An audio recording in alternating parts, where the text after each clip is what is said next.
Corruption has appeared on the land and the sea because of what humanity's hands have done. And we will make them taste something of what they have earned in order that they would return to the path. And so corruption, al-fasad fil bar wal bahr, corruption on the land and the sea.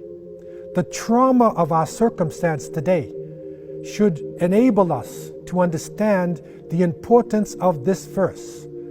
And the companions, when they looked at it, and they forecasted that the sins of Bani Adam, of humanity, that because of the sins of people, they would find themselves in a point where corruption would appear on the land and the sea. That the plants, vegetation would decrease, that the fish in the oceans would decrease, that all types of natural catastrophes would go about. And Sadaqallahu al-Azim, this fasad, this corruption has appeared. And as Allah subhanahu wa ta'ala said, we will make them taste something of what they have earned in order that they would return to the path.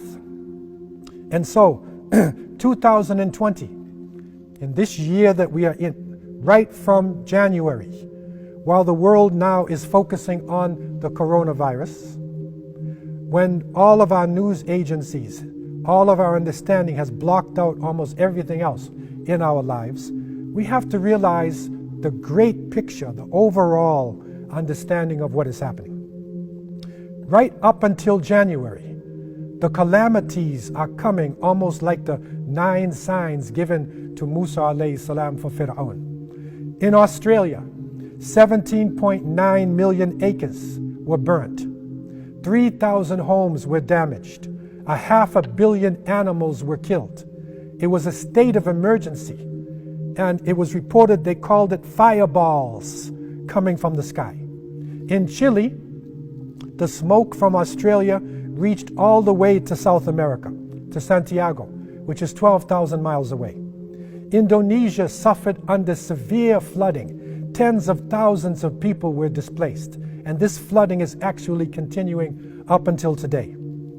Puerto Rico suffered from terrible earthquakes, 5.8 to 6.4 on the Richter scale. 11 more earthquakes followed these major ones. This is just from January now, and coming into February, and coming into March. Volcanoes have hit Mexico, Japan, the Philippines. In Spain, high winds had appeared, heavy rain, snowfall, huge waves. Electricity was lost. In one part of Spain, a whole village was covered with foam. Turkey suffered under an earthquake of 6.8 on the Richter scale. In Brazil, heavy rains created landslides, devastating the land. In East Africa, one of the worst droughts that has been suffered in decades. And then locusts, hundreds and millions of flying insects. The locusts, a single swarm of locusts, 150 million locusts would destroy enough food for 2,500 people. These locusts devastated the land. I'm talking just January. Madagascar, severe flooding, a state of emergency. And then, of course, China. The corruption has appeared on the land and the sea because of what humanity's hands have done. We will make them taste something of what they have earned in order that they would return to the path. And so human beings, we have put ourselves into this. And however it has come about, whether it has come about because of our pollution, because of our destructions, because of our confusion, or maybe because of a type of germ warfare from a laboratory, however it has come about, Allah subhanahu wa ta'ala has allowed this to happen. And we as Muslims, we accept the fact that it is now stalking the land. This corruption affected the economic system.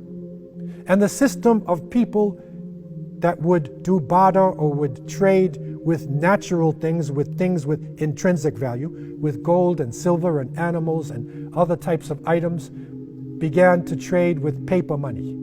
And this paper money over the course of centuries became worthless.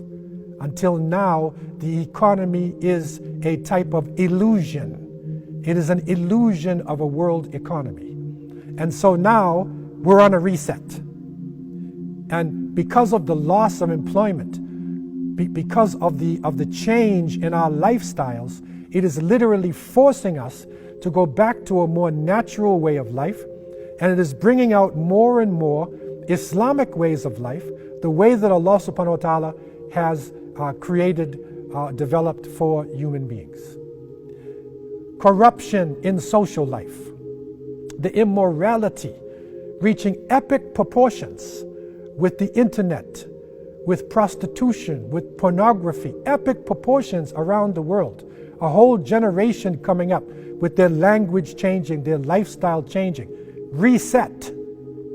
Now we have reached a very critical point in the history of this planet, with a virus stalking the land and with people now reconsidering their relationships. Can white continue to hate black? Can Asian be against Arab?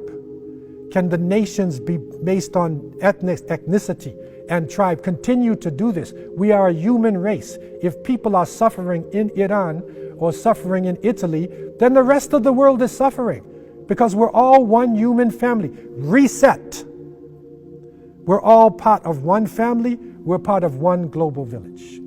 Corruption on a political level, that our leaders should be the most truthful ones and not the ones who are speaking lies and who are basing what they say on votes or basing what they say on control of the individuals. Corruption in the financial relationships of people, in the economy. The small number of rich and the growing number of poor people on the face of the planet Earth. Reset. Our relationships have to change. And the governments who have been hoarding money, who have been changing things based upon their understanding of the economy, will have to do a reset.